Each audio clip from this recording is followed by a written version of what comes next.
CNBC आवाज Motilal Oswal studios में आपका स्वागत है। नमस्कार, मैं हूं आपके साथ आशीष चतुर्वेदी और आप देख रहे हैं मिड कैप मंत्रा। चलिए शो की शुरुआत करते हैं बड़ी हेडलाइंस के साथ। हफ्ते के पहले कारोबारी दिन बाजार में खरीदारी का मूड। निफ्टी करीब 140 पॉइंट चढ़कर 25,600 पर। बैंक निफ्टी में भी हल्की बढ़त। मिड कैप और स्मॉल कैप शेयर आज कर रहे हैं आउट परफॉर्म। रक्षा मंत्री के साथ बैठक से पहले डिफेंस शेयरों में जोरदार तेजी। डिफेंस 1.5% मजबूत, साथ ही गार्डन रीच, भारत डायनामिक्स और कोचिन शिपयार्ड सरपट भागे। केपेक्स पर चर्चा के लिए आज रक्षा मंत्री राजनाथ सिंह की अहम बैठक जारी।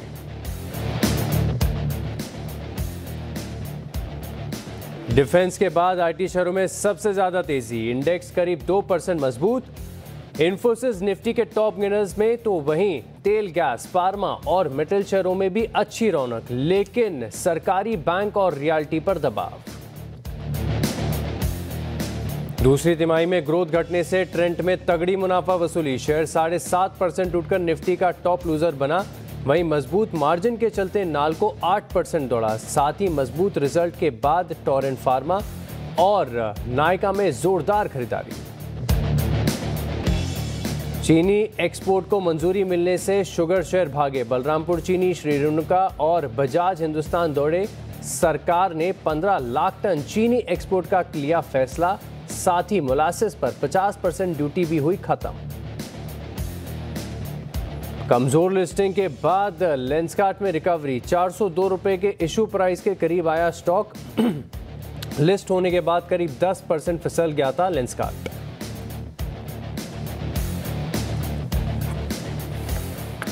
चलिए, मिड कैप मंत्रा में आपका स्वागत है और शो की शुरुआत करते हैं मार्केट के एक चेक के साथ, जहां पर हम देख सकते हैं कि निफ्टी और साथ में स्मॉल कैप, मिड कैप, यहां पर तो बढ़िया स्ट्रेंथ आपको देखने को मिल रही है। निफ्टी की बात करें तो 158 अंकों की बढ़िया बढ़त यहां पर देखने को मिल रही है। 25,650 के बेहद करीब निफ्टी आपको कारोबार करता हुआ नजर आएगा। लेकिन कंपैरेटिवली अगर आप देखें तो आज निफ्टी बैंक पे थोड़ा सा मूव रिस्ट्रिक्टेड नजर आ रहा है। कारण ये कि कोई सरकारी बैंक ऐसे हैं जहां पर आपको थोड़ी सी गिरावट है।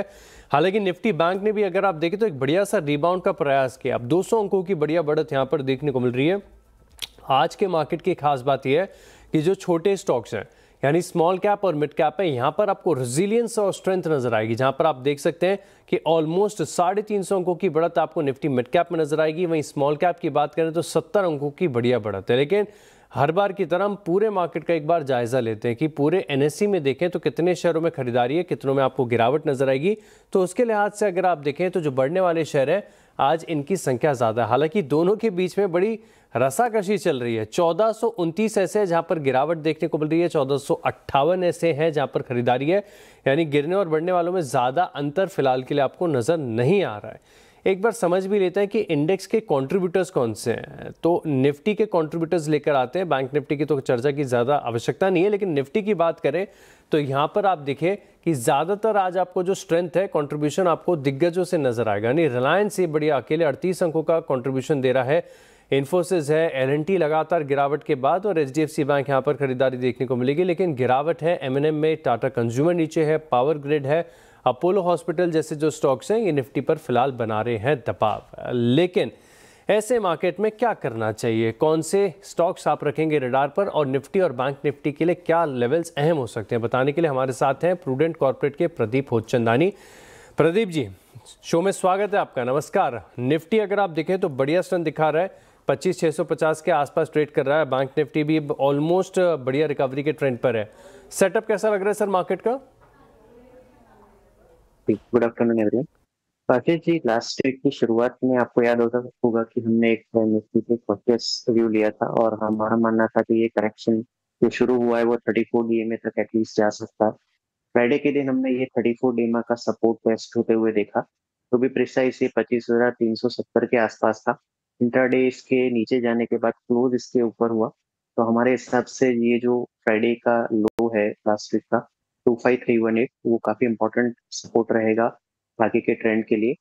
On the higher side resistance की भी हमने डिस्कशन किया था फ्राइडे के सेशन में कि ऑन द हायर साइड 25,700 एक इमीडिएट रेजिस्टेंस है, वो क्रॉस करता है फिर एक हम डिसाइसिवली पॉजिटिव व्यू लेंगे। तो इसी रेजिस्टेंस पे नजर रहेगी। फिलहाल हमारे हिसाब से निफ्टी नो ट्रेडिंग जोन में 25,700 के ऊपर जाता है तो फिर इसमें हम 26,100 के टारगेट के लिए बाय रेकमेंड करेंगे। निफ्टी बैंक की अगर बात करें तो यहाँ पे भी लास्ट वीक का जो बॉटम बना है फ्राइडे को, वो एक प्रीवियस ट्रेंड लाइन रेजिस्टेंस के साथ कोइंसाइड हुआ है, जो अभी एक सपोर्ट का काम कर रही है। तो उस लिहाज से निफ्टी बैंक में 57,160 के सपोर्ट पे नजर रहेगी। On the higher side immediate resistance जो हम वॉच आउट कर रहे हैं वो 58,250 का है। उसके ऊपर निकलता है तो फिर निफ्टी बैंक में भी फ्रेश बाइंग एडवाइस करेंगे। तो लेवल्स का ध्यान रखिएगा, इन स्तरों के ऊपर अगर आप देखें तो निफ्टी बैंक ज़्यादा अट्रैक्टिव हो जाता है। फिलहाल निफ्टी के लिए जो लेवल्स हैं ये आपके साथ शेयर कर दिए गए हैं। सर, स्टॉक्स के लिहाज से कौन से स्टॉक्स हैं खास फोकस में रडार पर? ऑटोमोबाइल ऑटो इंसुलरी स्पेस में भी सीएट फर्स्ट रहेगा। एक स्टीप डिक्लाइन हमने देखी थी लास्ट वीक, स्टॉक में 4438 का हाई रिसेंटली बना था, और ये स्टीप डिक्लाइन में फ्राइडे के सेशन में 20 डेमा टेस्ट करके ये स्टॉक रिबाउंड हो रहा है, और आज के सेशन में इसने आर्ली चार्ट्स पे एक ब्रेकआउट भी कंफर्म किया है। तो सीएट वापस से एक अप ट्रेंड रिज्यूम कर रहा है। 4128 के करंट रेट पे इसको बाय किया जा सकता है। 4010 4010 का स्टॉप लॉस रहेगा, और 4250 यानी कि 4250 के इसमें टारगेट रहेंगे। दूसरा जो स्टॉक है वो AIA इंजीनियरिंग है। आज की अगर आप इसके वॉल्यूम देखें तो 20 डे एवरेज वॉल्यूम से करीबन 4-5 गुना वॉल्यूम ऑलरेडी हो गए हैं, और इस वॉल्यूम के साथ ये प्रीवियस स्विंग हाई जो बना था उसको क्रॉस कर रहा है। और डेली चार्ट्स पे, वीकली चार्ट्स पे भी सेटअप काफी एंकरेजिंग है। 3420 के रेट पे एंटर करना चाहिए। 3280 का स्टॉप लॉस रहेगा, और 3600 के इसमें टारगेट रहेंगे। दोनों ही स्टॉक के लिए टाइम फ्रेम 3 से 4 सेशन का रहेगा, और ये दोनों ही स्टॉक हमने अपने क्लाइंट्स को भी रेकमेंड किया। परफेक्ट है। तो सीएट और AIA इंजीनियरिंग ये दो ट्रेडिंग आइडियाज़ हैं जहां पर आप फोकस रख के चल सकते हैं। AIA इंजीनियरिंग और सीएट दोनों के जो ट्रेडिंग आइडियाज़ के टारगेट और स्टॉप लॉस हैं, सीएट में तो देखिए 4250 के करीब का टारगेट है, और AIA इंजीनियरिंग यहाँ पर 3280 रुपये का स्टॉप लॉस और 3600 रुपये तक के जो टारगेट्स हैं यहाँ पर नज़र आ सकते हैं। लेकिन चलिए अब नज़र डालते हैं मिड कैप स्टॉक्स पर। सबसे ज़्यादा एक्शन कहाँ पर देखने को मिल रहा है? अगर आप सेक्टर स्पेसिफिक एक्शन की बात करें तो सबसे ज़्यादा आज आपको एक्शन नज़र आएगा IT स्पेस में। तो IT स्पेस में जो हलचल आपको ज़्यादा नज़र आएगी, इनमें एम्फेसिस 1.5% की तेज़ी है, 2% ऊपर LTM एंट्री HCL टेक और FSL, यानी जितना छोटा स्टॉक उतनी बड़ी तेज़ी, 3% के बड़े मूव यहाँ पर नजर आएंगे। लेकिन साथ में अगर आप देखें तो आज की जो खास थीम है पूरे मार्केट की डिफेंस में, तो इसमें भी देखिए BDL 4.5% ऊपर है, HL में 3.5% की खरीदारी है, गार्डन रीच लीड कर रहा है 4.5% के गेंस के साथ, और कोचिन शिपयार्ड में भी 2-2.25% की खरीदारी है। और बड़े दिनों के बाद फार्मा पैक में भी एक्शन नजर आ रहा है। अब देखिए JB केमिकल 6% ऊपर है, ग्लेनमार्क फार्मा 1.25% की तेजी है, लेकिन एमक्योर फार्मा स्टॉक पर हम खास फोकस करेंगे। 6% के बड़े मूव्स यहाँ पर आपको नजर आएंगे, और कॉन्कॉर्ड बायोटेक ये करीब 3% ऊपर फिलहाल के लिए कारोबार कर रहा है। लेकिन आज सेक्टर स्पेसिफिक एक्शन की बात करें तो बहुत दिनों के बाद शुगर स्पेस में भी थोड़ी सी रौनक लौटी है, और लगातार बड़े ऑफ आइस करेक्शन के बाद अब बलरामपुर चीनी पर आप फोकस करके चल सकते हैं। 6% ऊपर है, पूरे सेक्टर में सबसे बड़े मूव नजर आएंगे। डालमिया भारत में खरीदारी 3-3.5% की, उत्तम शुगर ऊपर है, और श्रीरेणुका शुगर यहाँ पर भी देखें तो 2.5% की तेजी नजर आ रही है। लेकिन मेटल स्पेस, और खास तौर पर अगर आप देखें तो आज का स्टार है, पूरे वायदा बाजार का भी स्टार है, नाल्को ऑलमोस्ट 9% की तेजी है, और शुरुआत से लेके अब तक अपने गेंस को बिल्कुल बरकरार रखते हैं। और हिंदुस्तान जिंक में खरीदारी, हिंदुस्तान कॉपर ऊपर है, सेल में भी तकरीबन 3% का तगड़ा मूव आपको नजर आएगा। लेकिन साथ में अगर आप बात करें तो कुछ स्टॉक्स ऐसे हैं जहां पर रिजल्ट का इम्पैक्ट है, और रिजल्ट थोड़े से निराशाजनक देखने को मिले। तो शक्ति पंप पे स्टॉक ऐसा है जो बड़े एक्सेप्शनल गेंस के साथ आगे बढ़ा है, बड़ी तेजी देखने को मिली है, लेकिन जब अर्निंग्स डिसअपॉइंट करती हैं तो मार्केट स्पेयर नहीं करता, छोड़ता नहीं है। 7% की गिरावट है। ट्रिल 20% शुरुआत से लोअर सर्किट, ग्लोबल हेल्थ इसमें भी गिरावट, JSW सीमेंट ठीक ठाक एक्शन है। वहीं बात करें अच्छे नतीजों की तो नायका में बढ़िया मूव देखने को मिल रहा है। हिताची एनर्जी, पावर इंडिया लगातार ब्रोकरेज हाउस की अच्छी रिपोर्ट, वोल्टास ने एक प्रयास किया 2% की तेजी का। वहीं बात करें गिरने वाले शेयरों की तो IRB इंफ्रा, फोर्टिस हेल्थकेयर, भारतीय एक्साकॉम और प्रीमियर एनर्जीज, ये कुछ ऐसे स्टॉक्स हैं जहां पर आपको फिलहाल के लिए गिरावट नजर आ रही है। लेकिन अब बात करते हैं डिफेंस शेयरों में। आज जोरदार एक्शन देखने को मिल रहा है। दरअसल रक्षा मंत्री राजनाथ सिंह आज सरकारी डिफेंस कंपनियों से मुलाकात कर रहे हैं। ज्यादा जानकारी के लिए चलते हैं हमारे economic policy editor Laxman Roy के पास। लक्ष्मण जी बताइए क्या खास है? देखिए, दरअसल 16 डिफेंस PSU, 16 डिफेंस सेक्टर की 16 जो सरकारी कंपनियां हैं, उनके प्रमुखों के साथ रक्षा मंत्री राजनाथ सिंह ये बैठक कर रहे हैं। ये बैठक 2 मायनों में काफी महत्वपूर्ण है। इस बैठक में ये रोड मैप तय किया जाएगा कि आखिर डिफेंस सेक्टर में कैसे आत्मनिर्भर बना जाए और कौन सी कंपनियां आत्मनिर्भरता की तरफ क्या कदम उठा रही हैं। दूसरा कि सिर्फ आत्मनिर्भर ही नहीं बना जाना है, बल्कि हमें एक्सपोर्ट भी करना है डिफेंस इक्विपमेंट को।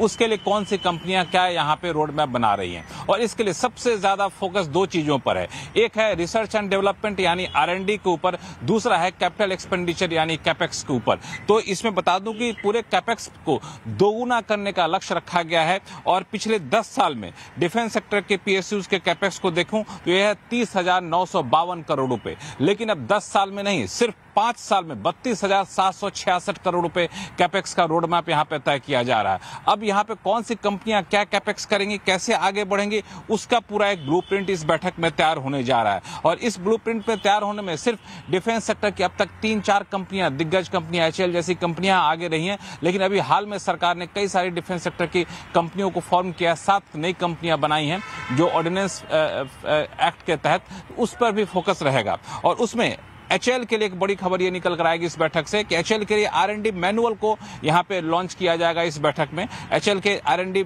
मैनुअल में ये दिखा जाए कैसे फ्लेक्सिबिलिटी रखा जाए कि जैसे जरूरत पड़े इसमें रिसर्च एंड डेवलपमेंट में बदलाव किया जाए, रिस्क मैनेजमेंट का ध्यान रखा जाएगा, R&D में अलोकेशन पर ध्यान रखा जाएगा। ये सारी चीजें यहाँ पे निकल कर सामने आएगी इस बैठक में। इतना ही नहीं, रक्षा मंत्री स्वयं करके एक रिपोर्ट तैयार करेंगे जिसमें ग्रीन एनर्जी का कैसे ख्याल रखा जाएगा डिफेंस प्रोक्योरमेंट में। तो ये बैठक काफी महत्वपूर्ण मानी जा रही है पूरे सेक्टर के लिए। खासतौर से सरकार ने चूंकि इस पूरे साल को ईयर ऑफ रिफॉर्म तय किया है डिफेंस सेक्टर को, तो ऐसे में ईयर ऑफ रिफॉर्म की तरफ डिफेंस सरकारी कंपनियां कैसे अपना योगदान देगी, इसका एक रोड मैप निकलकर सामने आता हुआ दिखेगा बैठक खत्म होते ही। ऑल राइट, तो बड़ा रोड मैप यहाँ पर बैठक खत्म होती निकल आ सकता है। शुक्रिया हमारे साथ जुड़ने के लिए और विस्तार से जानकारी हमारे साथ शेयर करने के लिए। चलिए इसी के साथ अब रुकते हैं छोटे से ब्रेक के लिए। ब्रेक के बाद और एक्शन वाले शेयरों पर करेंगे बात, आप बने रहिए हमारे साथ।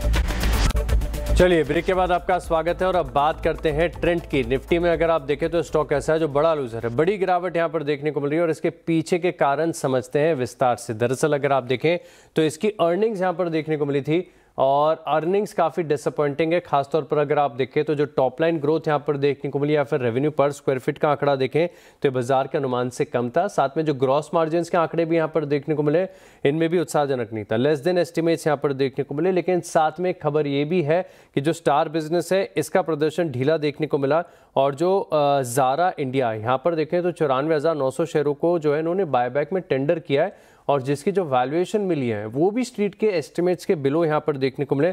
तो मार्केट ने इस चीज़ को भी अगर आप देखिए तो थोड़ा सा नेगेटिव लिया। लेकिन अगर आप मैनेजमेंट की कमेंट्री की बात करें तो ज़रूर कह रहे हैं कि इस क्वार्टर में इम्पैक्ट यहाँ पर देखने को मिला, लेकिन आगे जाके जो डिस्क्रिशनरी स्पेंडिंग है जैसे लाइफस्टाइल है और इमर्जिंग कैटेगरीज जैसे कि आप ब्यूटी है, पर्सनल केयर, इनरवेयर, इन सेगमेंट्स में ग्रोथ यहाँ पर देखने को मिल सकते हैं जिनका कंट्रीब्यूशन ओवरऑल 21% के आसपास आता है। अब खास बात यह है कि स्टॉक में बड़ी गिरावट इसके लिए देखने को मिली क्योंकि स्टॉक बड़ा महंगा है, एक तो अंडर परफॉर्मिंग है और ग्रोथ कम आई है। FY27 फॉरवर्ड EPS के हिसाब से 79 टाइम्स पर ये चल रहा है, तो फॉरवर्ड अर्निंग्स भी बड़ी महंगी आ रही है और इसी के चलते अगर आप देखें तो मैसिव डिसअपॉइंटमेंट और 7-8% की बड़ी गिरावट यहाँ पर आज आपको ट्रेंड पर नजर आई। तो चलिए इसी के साथ रुकते हैं छोटे से ब्रेक के लिए, लेकिन ब्रेक के बाद इंश्योरेंस शेयरों में दरअसल क्या चल रहा है, क्या डेटा निकल कर आ रहा है, जानेंगे। आप बने रहिए हमारे साथ। बीमा कंपनी से इनके आंकड़े हैं और पिछले 2 महीनों से अगर आप देखें तो लगातार SBI लाइफ की तरफ से बढ़िया प्रदर्शन देखने को मिला। विस्तार से समझते हैं पूरा डेटा। यश है हमारे साथ। यश बताइए क्या कह रहा है डेटा। पूरी इंडस्ट्री का जो डेटा आया है अक्टूबर के महीने में काफ़ी स्ट्रॉन्ग रहा है और इसमें एक आउट परफॉर्मर अगर मैं मानूं तो वो होगा SBI लाइफ इंश्योरेंस। कंपनी ने दूसरे महीने लगातार एक बहुत स्ट्रॉन्ग परफॉर्मेंस दर्ज किया है प्रीमियम ग्रोथ में और ये स्ट्रॉन्ग परफॉर्मेंस इंपॉर्टेंटली एक स्ट्रॉन्ग बेस पे आता है, यानी कि अक्टूबर पिछले साल में भी कंपनी ने काफ़ी स्ट्रॉन्ग ग्रोथ किया था। उस स्ट्रॉन्ग ग्रोथ पे बढ़ोतरी करते हुए एक और महीना स्ट्रॉन्ग ग्रोथ का दर्ज किया है। अगर मैं स्पेसिफिक नंबर्स की बात करूँ तो SBI लाइफ का न्यू बिजनेस प्रीमियम 20% से ग्रो हुआ है। AP यानी कि एनुअलाइज्ड प्रीमियम इक्विवेलेंट इक्विवेलेंट 19% से और रिटेल एपी भी 19% से ग्रो हुआ है। SBI लाइफ के बाद अगर किसी का अच्छा ग्रोथ यानी कि मजबूत ग्रोथ आया है वो है एक्सिस मैक्स लाइफ इंश्योरेंस। उसका भी स्ट्रॉन्ग ग्रोथ है, एक स्ट्रॉन्ग बेस पे। न्यू बिजनेस प्रीमियम 15% का ग्रोथ, एपी 17% का ग्रोथ, रिटेल एपी 16% का ग्रोथ। HDFC लाइफ के नंबर्स मिले जुले हैं बट एक स्ट्रॉन्ग बेस पे ये मिले जुले नंबर्स आते हैं। न्यू बिजनेस प्रीमियम 1% का ग्रोथ, एपी 7% का ग्रोथ, रिटेल एपी में 9% का ग्रोथ आया है। ICICI Prudential life insurance growth weak है पर हमें ये देख के चलना पड़ेगा, ये स्ट्रॉन्ग बेस पे वीक ग्रोथ आता है। तो न्यू बिजनेस प्रीमियम में 7% की बढ़ोतरी, एपी में 9% का ग्रोथ, रिटेल एपी में 3% का ग्रोथ। फाइनली LIC एक काफ़ी स्ट्रॉन्ग नंबर्स आए हैं अक्टूबर में, पर ये एक फेवरेबल बेस पे स्ट्रॉन्ग नंबर्स आए हैं। तो न्यू बिजनेस प्रीमियम LIC का 13% के ग्रोथ के साथ, एपी 30% के ग्रोथ के साथ और रिटेल एपी 28% के ग्रोथ के साथ। तो बढ़िया ग्रोथ यहाँ पर देखने को मिली। और SBI लाइफ क्लियर कट अगर आप देखें तो आउट परफॉर्मर साबित हुआ है। शुक्रिया यश हमारे साथ जुड़ने के लिए और विस्तार से डेटा हमारे साथ शेयर करने के लिए। चलिए अब इसी के साथ बढ़ेंगे शो में आगे और जो खिलाड़ी नंबर 1 के तीनों हमारे साथ जो एक्सपर्ट जुड़े इनका प्रदर्शन देख लेते हैं। तो फिलहाल के लिए अगर आप देखें तो धूपेश जी जो है आगे चल रहे 1% के गेंस के साथ। सिमिलर पंकज जी के पोर्टफोलियो में भी तेजी है, लेकिन ध्वलिन जी के पोर्टफोलियो में आधे प्रतिशत का डेंट यहाँ पर देखने को मिल रहा है। लेकिन टू अर्ली टू कमेंट, लेकिन धूपेश जी फिलहाल के लिए देखें तो इस मुकाबले में आगे चलते हुए नजर आ रहे हैं। और साथ में अगर आप देखें तो एक अगला जो शो है हमारा बड़ा खास यहाँ पर देखने को मिलेगा, क्योंकि KYC में आज मेट्रोपोलिस हेल्थ केयर के मैनेजिंग डायरेक्टर C सुरेंद्रन से हम खास विस्तार से बातचीत करेंगे कि पूरे सेक्टर में सेगमेंट में क्या चल रहा है। तो चलिए इसी के साथ इस खास पेशकश में इतना ही, लेकिन आप बने रहेंगे CNBC आवाज के साथ। नमस्कार।